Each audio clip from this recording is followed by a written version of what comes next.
Halo, salam sehat, salam sejahtera. Nama saya Dr. Stevi Sonia, Magister Gizi, spesialis gizi klinik konsultan.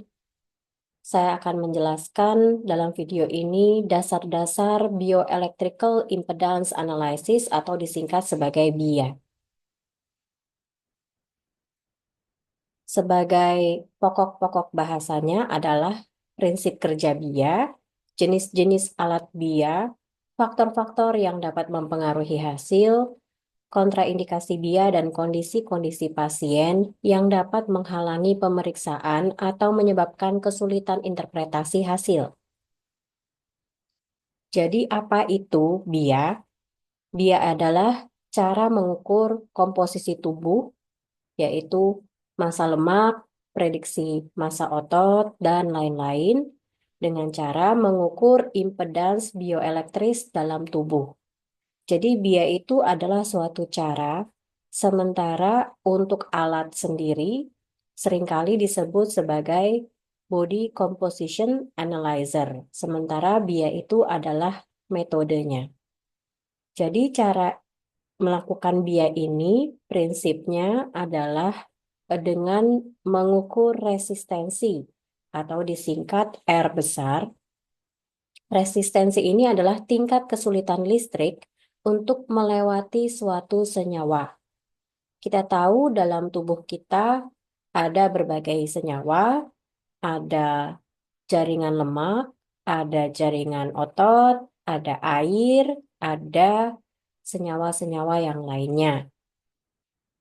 Yang kita tahu kalau dalam prinsip perlistrikan dan resistensi diketahui bahwa resistensi lemak itu lebih besar daripada resistensi air dan ini artinya adalah eh, listrik lebih sulit melewati lemak dibandingkan dengan melewati air. Nah, dari situ setelah mendapatkan angka resistensinya, maka alat dapat melakukan perhitungan untuk memprediksi massa lemak, massa otot, massa air, dan lain-lain di dalam komposisi tubuh seorang manusia. Nah, bisa dilihat seperti di gambar sebelah kiri bawah ini, bahwa tubuh manusia itu diibaratkan seperti kabel-kabel listrik yang terdiri dari 5 bagian besar untuk gambar yang di sini, yaitu ada lengan kanan, lengan kiri, bagian trunkus atau badan, kemudian bagian lengan tungkai kanan dan tungkai kiri. Jadi ada 5 kabel seperti itu yang saling terhubung di bagian trunkus atau torso. Nah, eh, dari prinsip tadi itu, maka kita bisa eh, mengibaratkan tubuh manusia tadi itu seperti suatu kabel-kabel listrik yang dapat dilihat dalam gambar yang sebelah kanan bawah ini, bahwa dalam prinsip perlistrikan, jika arus listrik mau masuk melewati suatu kabel, mungkin kita juga bisa ibaratkan ini sebagai suatu pipa air. Nah, pipa air tentunya kalau menerima arus air, kita bisa berpikir bahwa dia akan lebih mudah melewati pipa apabila luas penampang cross-sectional areanya ini lebih besar atau diameternya lebih besar sehingga luas penampangnya lebih besar, maka arus akan lebih mudah untuk melewatinya. Di sisi lain, panjang ya, length di sini panjang, itu semakin panjang, maka arus akan semakin sulit untuk melewati pipa tersebut.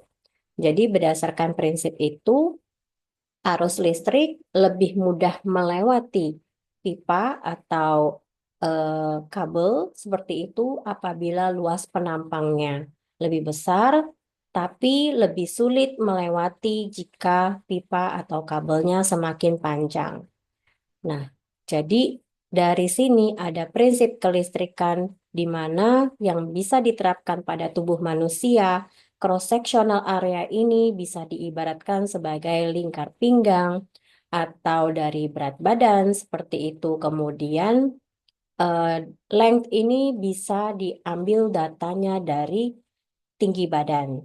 Nah, jadi itulah kenapa alat-alat yang menggunakan BIA ini seringkali meminta data-data tambahan antropometri manusia seperti lingkar pinggang, tinggi badan, berat badan, seperti itu ya. Prinsip BIA adalah dia memiliki dua jenis elektroda. Yang pertama elektroda yang menjadi sumber arus listrik, yang kedua adalah elektroda yang mendeteksi arus listrik. Jadi selalu ada dua jenis elektroda ini. Nah, dari alat yang setelah ditempelkan elektroda pada tubuh manusia, kemudian dialirkan arus listrik, maka kemudian dia akan mendeteksi kembali arus listrik dan dia akan mengukur resistensi. Dari resistensi tadi, akan angkanya itu resistensi dimasukkan ke dalam persamaan matematika yang digabungkan dengan data tinggi badan, berat badan, dan lain-lain, dan akhirnya dia akan mendapatkan suatu estimasi komposisi tubuh. Resistensi dapat diukur pada berbagai frekuensi. Contohnya ini adalah frekuensi yang teoritis ya, yaitu frekuensi nol. Ini hanya teori tetapi tidak mungkin terjadi frekuensi nol. Tetapi kita bisa katakan bahwa pada frekuensi yang paling rendah atau frekuensi nol, arus listrik tidak dapat menembus membran sel karena sifatnya sebagai insulator sehingga arus hanya melalui cairan ekstrasel. Sementara jika frekuensinya sangat tinggi atau tidak terhingga, maka arus dapat menembus semua, yaitu bisa menembus membran sel juga yang sifatnya insulator tadi, dan arus bisa melalui cairan intrasel maupun ekstrasel. Berdasarkan frekuensi, maka jenis alat BIA bisa kita bedakan menjadi single frekuensi, multifrekuensi, dan bioelectrical impedance spectroscopy. Nah, single frekuensi di sini hanya terdiri dari satu frekuensi, biasanya 50 kHz. Dan dari data resistensinya bisa diestimasikan total body water atau air tubuh total, dan fat-free mass atau massa bebas lemak. Pada alat BIA multifrekuensi, dia terdiri dari beberapa frekuensi dan dia memiliki keunggulan yaitu bisa melakukan estimasi seperti pada single frekuensi, TBW dan FFM di sini dia bisa, ditambah dengan extracellular water atau air ekstraseluler dan rasio impedans juga dia bisa mengukur atau mengestimasinya. Pada alat yang lebih canggih lagi, BIS, Bioelectrical Impedance Spectroscopy, terdiri dari lebih dari 50 frekuensi dan dia bisa bertambah lagi, yaitu dia bisa mengukur intracellular water. Nah, ini berdasarkan cara pemakaiannya. Pada awalnya alat BIA itu dapat dilihat yang gambar kanan atas ini. Ini adalah alat BIA yang terdahulu. Dia itu mengukur hanya satu sisi tubuh. Pada gambar ini dia hanya mengukur sisi kiri saja. Elektrodanya itu ada yang di kaki dan ada yang di tangan. Sehingga listriknya ini akan melalui sebagian tubuh saja, yaitu yang sisi kiri. Kemudian ini diperiksa dengan posisi tiduran. Ada juga yang saat ini di bawahnya adalah alat BIA juga yang diperiksa dengan posisi tiduran juga. Biasanya pada pasien-pasien rawat inap, Tetapi kalau untuk alat yang sekarang, biasanya elektrodanya itu dua sisi, yaitu sisi kanan dan sisi kiri seluruhnya diperiksa. Kemudian ada juga alat yang digunakan dalam posisi berdiri, seperti pada gambar yang sebelah kiri. Ada yang elektroda tangannya digenggam, kemudian direntangkan ke samping, seperti yang di gambar atas. Dan ada yang direntangkan tangannya ke depan, sambil memegang elektroda yang digenggam di depan itu. Nah, ini kalau yang jenis alat yang berdiri seperti ini, biasanya dia two in one bersama dengan alat timbangan berat badan. Jadi selain mengukur komposisi tubuh, dia pada awalnya juga mengukur berat badan. Jadi tidak perlu mengukur berat badan terlebih dahulu sebelum melakukan BIA. Kalau alat yang tiduran, biasanya dia akan meminta data berat badan untuk diinput ke dalam alat. Ya. Di sebelah kiri ini juga elektrodanya terdapat di bagian tangan dan di bagian kaki tempat menginjak. Nah, ini berdasarkan segmen atau area yang diukur. Seperti pada gambar yang pertama tadi, yang sebelah sisi kiri saja, maka kita bisa lihat yang sebelah kiri bawah ini, dia adalah alat BIA yang mengukur satu sisi tubuh saja, sementara untuk sisi yang satunya lagi, dia hanya mengira-ngira. Mengira-ngira ini caranya adalah dia ukur tadi contohnya dia ukur sisi kiri. Maka dia akan berasumsi bahwa sisi kanannya itu akan sama persis dengan sisi kiri. Jadi sifatnya simetris. Sehingga untuk mengukur whole body atau seluruh tubuhnya, dia hanya mengkalikan jadi dua. Seperti itu. Nah, kemudian untuk eh, alat yang di sebelah gambar kiri atas ini adalah hanya via foot scale atau dia hanya sifatnya seperti timbangan, bendanya seperti timbangan, tidak ada elektroda yang di tangan. Jadi dia hanya elektroda yang di kaki saja yang diinjak.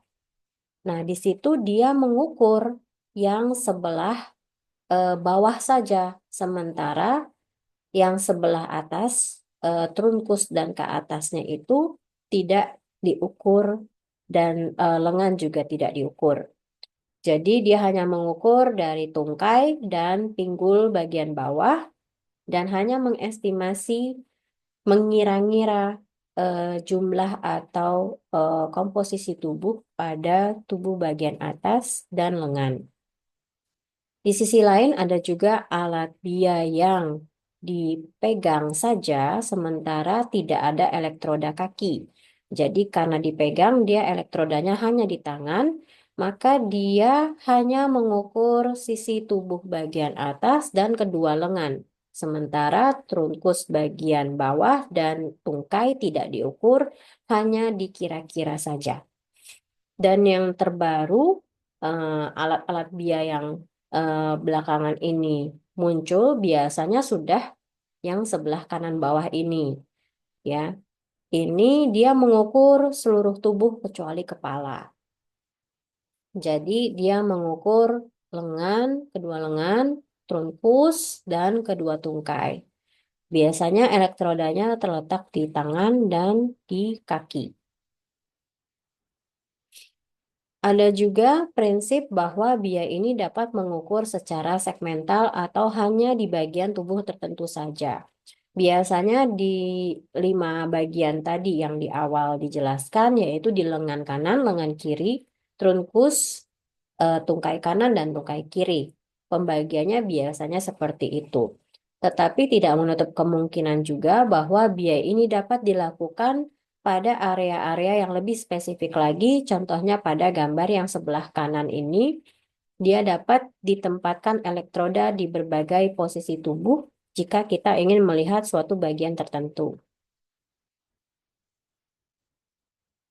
Nah, ketika kita menggunakan alat BIA, maka kita harus paham faktor-faktor apa saja yang dapat mempengaruhi hasil BIA. Jadi ini adalah sumber bias yang dapat terjadi ketika kita membaca hasil BIA. Karakteristik yang dapat mempengaruhi contohnya adalah penentu biologis atau karakteristik biologis, contohnya etnis, usia, dan gender. Nah, misalnya etnis. Etnis ini dia akan dapat mempengaruhi anatomi tubuh, jadi tebal yang tadi di awal saya bicarakan bahwa misalkan listrik itu kita ibaratkan tubuh melewati kabel atau pipa, maka pipanya itu besar kecilnya akan tergantung etnis. Ada etnis yang mungkin badannya lebih tebal atau ada etnis yang badannya lebih tipis. Ada yang tungkainya proporsinya lebih panjang. Ada etnis yang proporsi tungkainya lebih pendek seperti itu. Jadi adanya perbedaan etnis bisa mempengaruhi hasil bacaan juga.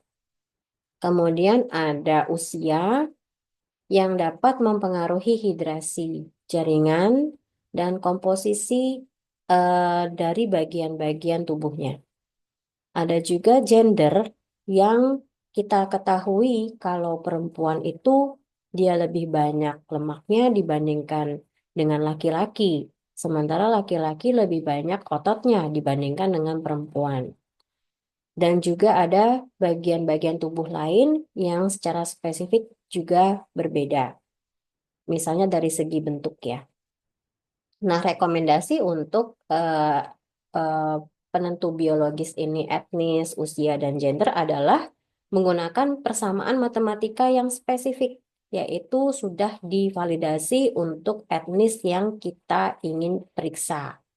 Jadi, misalnya kita di Indonesia, maka mungkin kita bisa tanyakan apakah persamaan matematika yang digunakan pada alat ini sudah mencakup populasi Indonesia. Jika Indonesia belum ada, mungkin yang paling dekat apakah sudah mencakup populasi etnis Asia, seperti itu. Kemudian untuk usia juga, maka gunakan persamaan matematikanya. Biasanya kita juga biasanya sering diminta untuk memasukkan usia karena nanti persamaan matematikanya dapat berbeda tergantung dari usia yang kita input. Kemudian juga gender juga akan kita input dalam alat BIA dan dia akan menggunakan persamaan matematika yang berbeda tergantung dengan gendernya. Kemudian ada kondisi-kondisi klinis pada pasien misalnya yang dapat mempengaruhi hasil.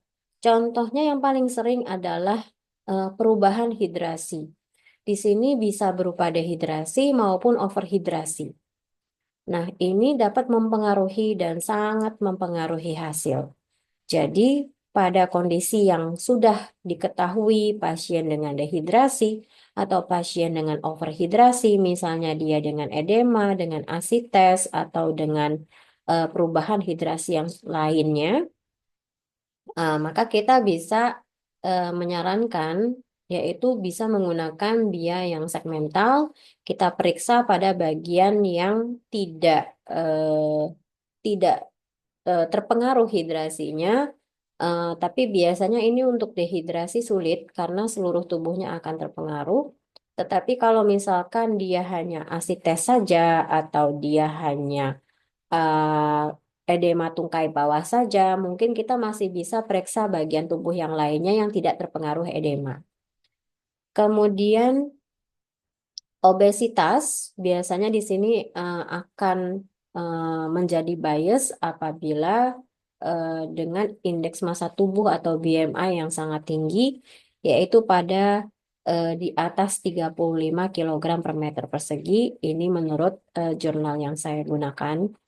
Nah, ini pengaruhnya adalah karena pada obesitas yang tinggi ada jaringan lemak yang sangat banyak dan ini dapat mempengaruhi hidrasi pada pasiennya. Karena pada peningkatan fat mass yang sangat tinggi, maka hidrasinya seakan-akan menjadi lebih sedikit. Seperti itu. Kemudian pada malnutrisi yang berat juga dapat berpengaruh sama, yaitu pada variasi hidrasi dan kita harus lebih hati-hati menginterpretasi pada indeks massa tubuh di bawah 16 kilogram per meter persegi.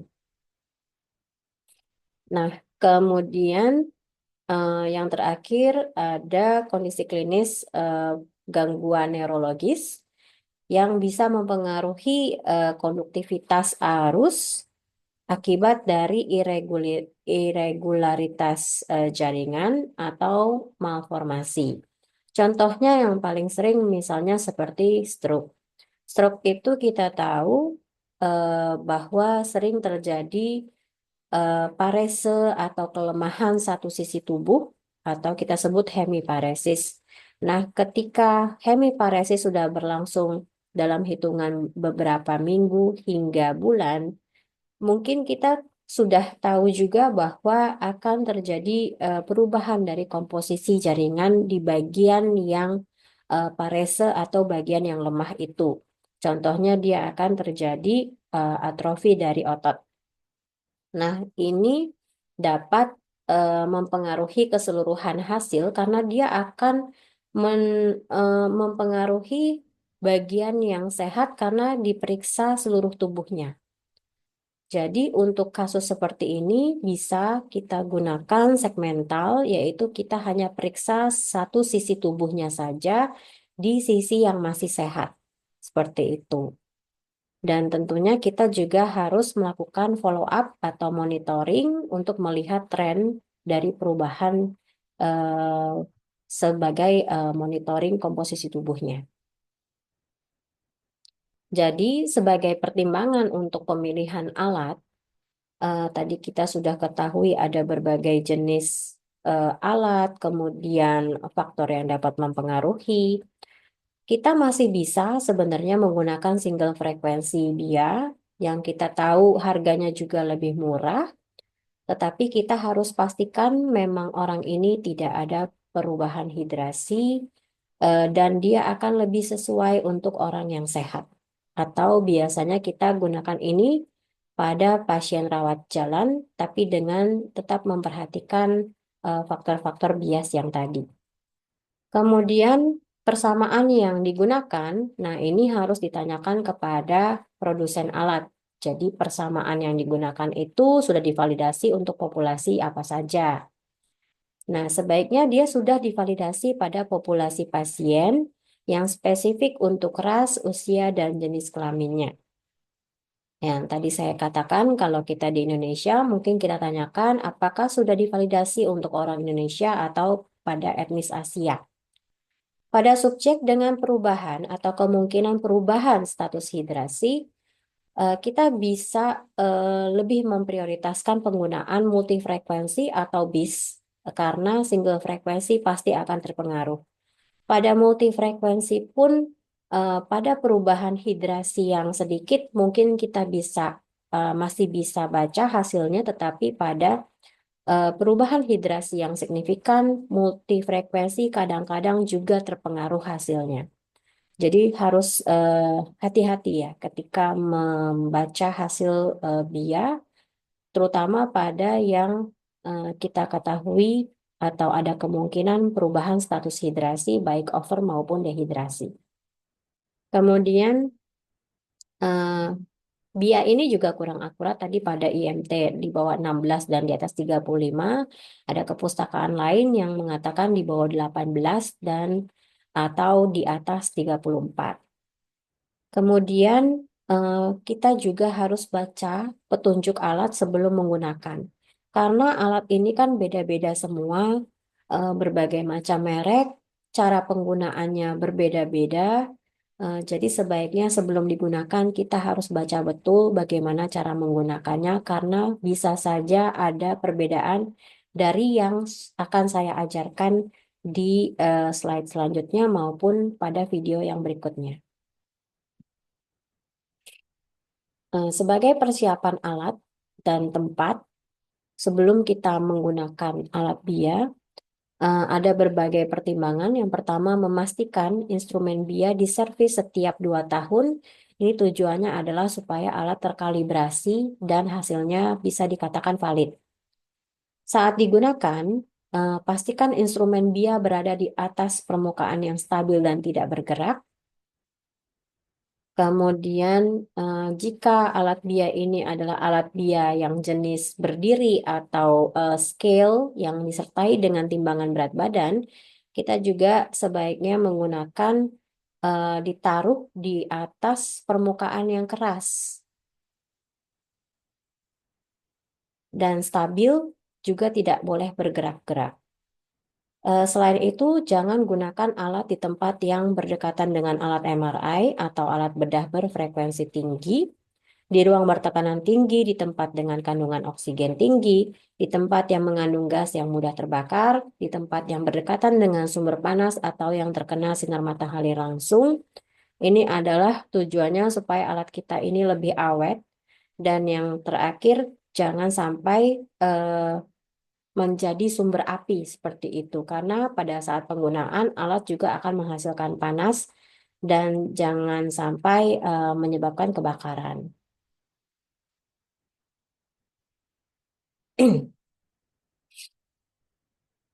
Nah, kemudian persiapan pasien. Ini adalah yang seidealnya dilakukan pada pasien sebelum dilakukan BIA, tetapi kita tahu kalau dalam praktek sehari-hari alat persiapan seperti ini mungkin sulit untuk dilakukan. Tetapi jika kita ingin hasil yang paling akurat, maka sebaiknya kita persiapkan pasien dengan cara yang di daftar ini. Yang pertama, pengukuran dilakukan minimal 3 jam setelah bangun tidur dan aktivitas sehari-hari yang normal dilakukan selama periode ini.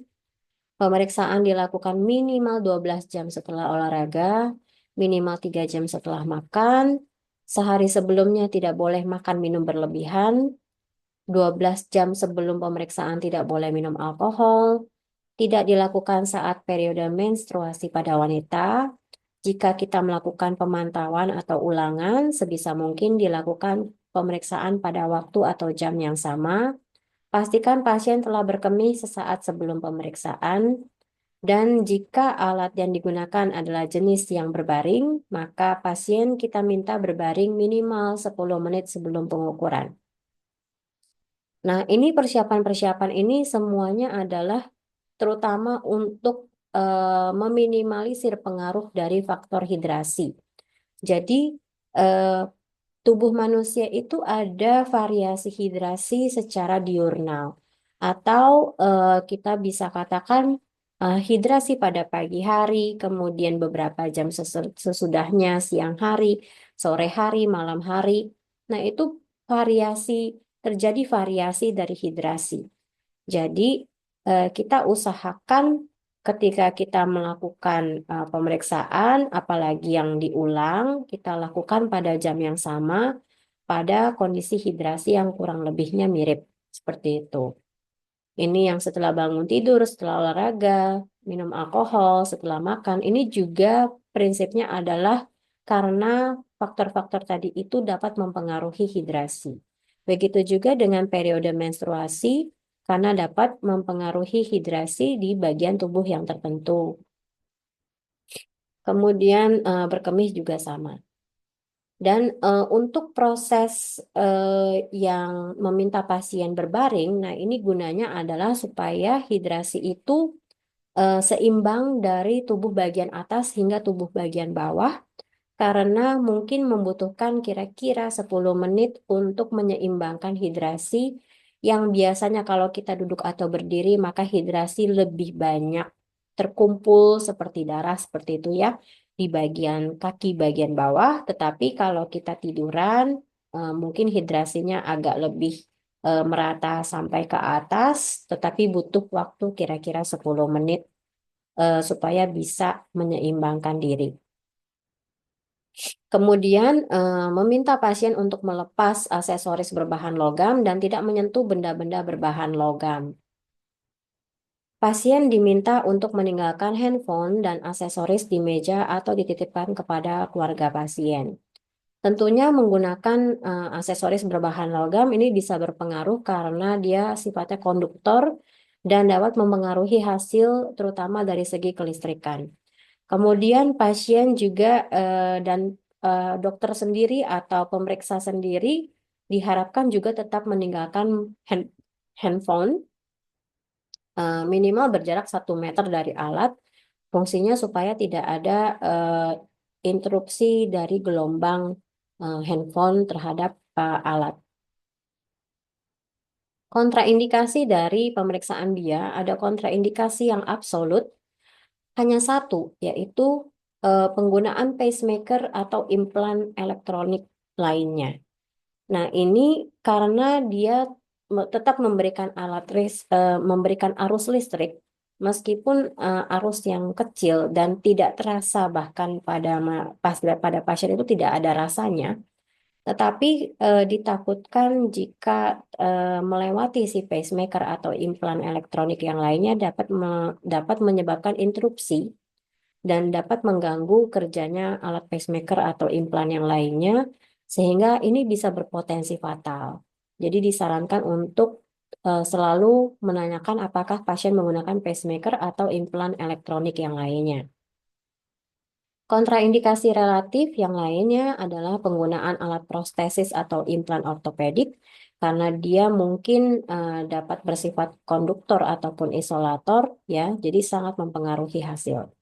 Pasien yang sedang hamil karena tentunya eh, belum pernah diteliti biaya ini pada kehamilan dan nilai normalnya pun akan sulit diinterpretasi karena tidak ada nilai normal yang diteliti pada kondisi hamil.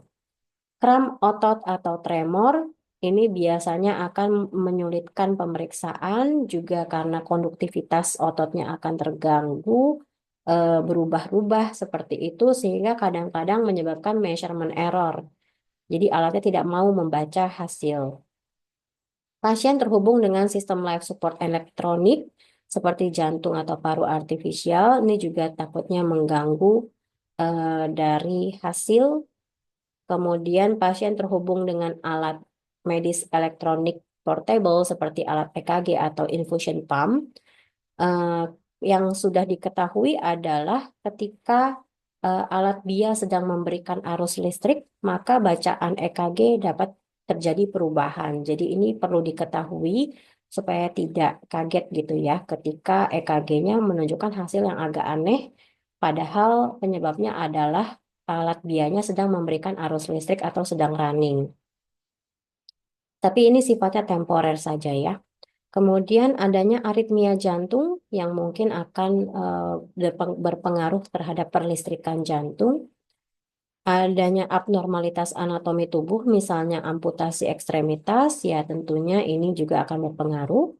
Memiliki luka terbuka atau lesi kulit infeksius yang kemungkinan akan berkontak dengan alat bia. Nah, ini juga dapat berpengaruh terhadap hasil karena ada perubahan permukaan tubuhnya sehingga konduksi listriknya juga berubah. Demikian yang dapat saya sampaikan dalam video ini. Terima kasih.